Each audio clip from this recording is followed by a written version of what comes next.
In German-occupied Belgium, around the beginning of World War II, a group of Flemish resistance fighters under the command of Stan, known for their bloody and brutal tactics on Nazi forces, are tasked with a special mission in Belgian Congo. The mission was assigned to them in a secret meeting held by the Allied force officials. Despite the protest of an English official in the meeting, Lieutenant Mies, the leader of the mission and an officer of the head of the Belgian government, was the one who strictly insisted on Stan and his crew. Stan has a personal hatred for the Germans. He is known for his violent show of force on German captives. After one of their missions, a German official is captured. They were supposed to question him first. Stan first tortures him by drowning him in a bathtub full of water. Then, without asking any questions, he throws a grenade into the bathtub and blows the head of the German official. His brutality comes from being captured and tortured by Nazi police officers for hiding a Jewish family in his home. They also killed his wife and left his kid to drown in a water tank. Stan has nightmares regularly about these events. Now he is only left with a daughter, whom he is very protective of, Nadine, who is an excellent shooter but is very tired of being left out of the missions. She is in a secret relationship with Flip, a member of Stan's crew. Stan has yet to tell the truth about her mother and her younger brother. A messenger is sent to recruit him for the mission, which also comes with a large sum of money. He initially wanted to reject it because it would take him away from hunting the man who killed his family, but he accepts it when the messenger tells him the mission would help kill a lot of Nazis, and Philip suggests it would benefit the safety of Nadine. They arrive in Belgian Congo, where a captured German U-boat is waiting for them. The U-boat was a military boat with diving capability, designed for naval combat. They are greeted by Lieutenant Mies. He invites them and explains to them about the mission. The mission was to operate the captured U-boat and deliver raw materials of uranium purchased by President Roosevelt from the Shinkolobwe mines in Congo, which are owned by the Belgian government, to the United States for the Manhattan Project, the project behind the development of the atomic bomb, a weapon of mass destruction. To help them operate the U-boat, a captured German U-boat commander named Franz Jaeger was brought on board to train the crew within 3 weeks. It was revealed that Franz was persuaded to cooperate by Lieutenant Mies with a proposal to let him go free and see his son if he agreed to train the crew. Now the training was in session. Franz gives a basic introduction to the different sections of the room. The first compartment was the front of the boat, the bow. The first room is the front torpedo room. The front torpedo room has 4 torpedo tubes and a few torpedoes. The torpedoes are heavy, each weighing over 1,000 kilograms. Next to the torpedo room were toilets, captain cabins, officers' beds, and the radio room, which has a 200-watt transmitter. Next, there was the command room, from which a captain controls everything. After the command room was the galley, the place where foods are cooked. Now, the next most important room, the machine room. The machines have a huge capacity of 3,200 horsepower, and in addition to that, operate with diesel when they are on the surface, and when they are underwater, Lieutenant Mies assigns the crew specific job assignments on different sections of the U-boat. Stan was assigned first officer. He was to make sure that the crew carried out the orders of the lieutenant. Tommy and Klisa were assigned to engine duty. Werner was assigned to radio and sonar. Finally, Van Prague, the youngest crew member who wanted to play soccer sometime in the future, was assigned to trim tanks. After the briefing of Lieutenant Mies, Stan speaks to Nadine, who was confused because she was not assigned any task. He tells her that he has arranged for her to leave on another boat, which will come to deliver the uranium. Nadine protests at first, but she accepts her father's decision, believing she has no choice. On the other hand, Franz gives each of the crew members a manual of the ship, and he also personally gives different instructions on how to operate different machines on the boat. After a few lessons, the crew adjusted well to the training. Werner in particular has adapted well, since his assignment was suited to his specialty. Franz and Nadine spend some time together, thinking this is the last time they will see each other. The next morning, well before the crew could proceed to practice what they learned in theory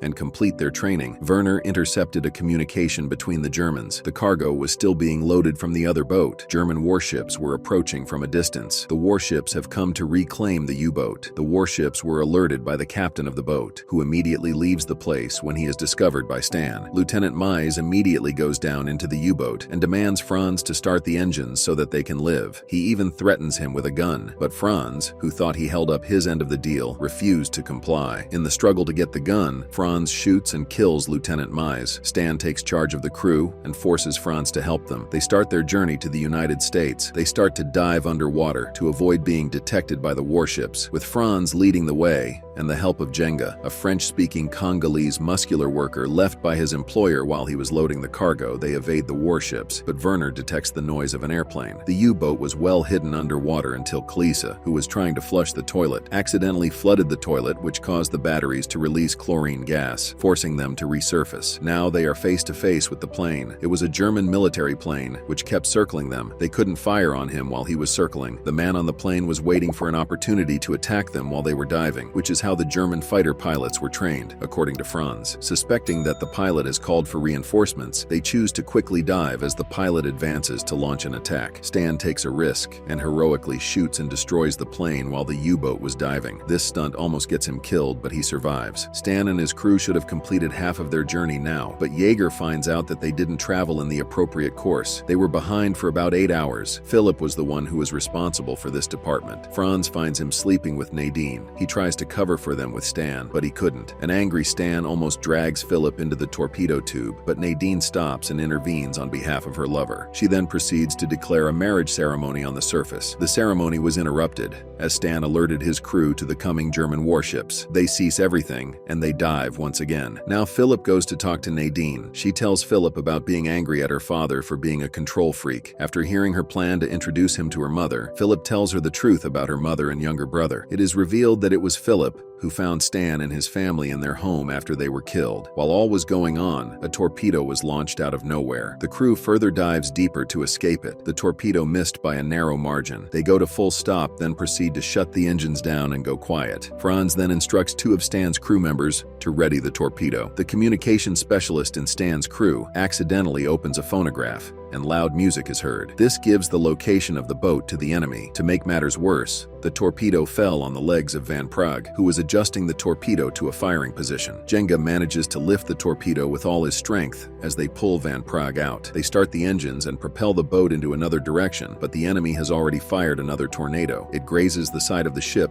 and misses its target due to an error in maintaining a minimum safety distance mechanism. Stan's crew adjusted the torpedo to a firing position. They quickly launch and destroy the enemy ship, but the impact of the blast caused their U-boat some damage, forcing them to resurface back. Van Prague was going to shock, and to save his life, they had to amputate his leg. Stan gives Franz a key to unlock his chain to help him better manage the U-boat. They have a drink and talk about Van Prague. While the crew was resting, they were woken up by the sound of a horn. It was a German destroyer. The destroyer has the U-boat at a firing distance. The destroyer starts to communicate on the radio channel. Franz plays along and speaks with the Germans. He responds to the question about why the U-boat is off course by telling them that he hit a mine and has veered off course as a result. The destroyer insists on sending help, and Franz allows them to come over to avoid suspicion. The Germans came aboard, and the crew pretended to be German sailors, and nobody suspected anything with only Franz speaking. He invites the German officials to a drink, and everyone plays along. At this particular time, Van Prague wakes up and he starts to scream in pain. The Germans send one of their officials claiming that he has medical training. While the German official is suggesting morphine for the pain, Van Prague screams in Flemish, and their cover is blown. A fight breaks out between the Germans and the crew. Van Prague, Werner, and all members of the German boarding party were killed. Franz kills the last member while the officer was about to shoot Stan. He tells Stan and the crew that he saw cruel German experiments of torture with just cold water and argues against allowing the Germans to get their hands on the raw material of the weapon of mass destruction. The destroyer starts to suspect that something is wrong. They aim the gun on their deck at the U-boat and start to send signals with lights. Before the destroyer can take action, Nadine goes outside and takes a well-aimed shot with a special bullet, which disables the destroyer from firing back. Stan and his crew begin to dive immediately, but they couldn't dive well because of a fuse malfunction. This gives the opportunity to ram the U-boat, causing it to drown at the bottom of the sea. In the quickly flooding U-boat, the crew is split in half in their efforts to escape the flooded compartments by traveling from one to the other. One half of the crew is stuck in the front part of the U-boat, while the other half is trapped in the bottom part of the U-boat, as it now has reached the seabed. On one side, Tama has drowned, as he was not able to get out because his wristwatch was stuck on some pipe. Nadine is also about to meet the same fate, as she was also trapped in a slowly filling compartment behind a metal door blocked by a fallen pipe. Stan on the other side has sustained an injury on his liver due to pieces of bolts of metal breaking due to water pressure. He gets patched up with some pieces of cloth. He goes to the other side of the U-boat, where he sees his daughter trapped. After seeing Nadine, he goes out through the torpedo tubes and swims towards the flooding compartment where his daughter is trapped. He removes the fallen pipe and rescues her. Nadine was underwater for a long time, but she was resuscitated by the valiant effort of Stan, who was determined not to lose his only family. Franz chooses to make the ultimate sacrifice by swimming to the flooded command deck of the U-boat and resurfacing it. Before he goes, Klisa gives him the picture of his son. Franz makes the sacrifice and drowns holding the picture tightly. While the U-boat ascends, Stan, bleeding out from the injury to his liver, speaks his last word to both Philip and Nadine before he dies. He gives Philip a ring, a sign of his blessing of their marriage. He then asks Nadine to forgive him about her mother and her little brother. 4 years later, the surviving members of the crew, including Philip and Nadine, who have a son now, are seen relaxing on a beach, while a radio broadcast announces that an atomic bomb has been dropped on the city of Hiroshima by the order of President Truman. And with that, the movie ends. We hope you enjoyed our video. Watch the next recaps on the screen and don't forget to subscribe for more amazing recaps. See you in the next one.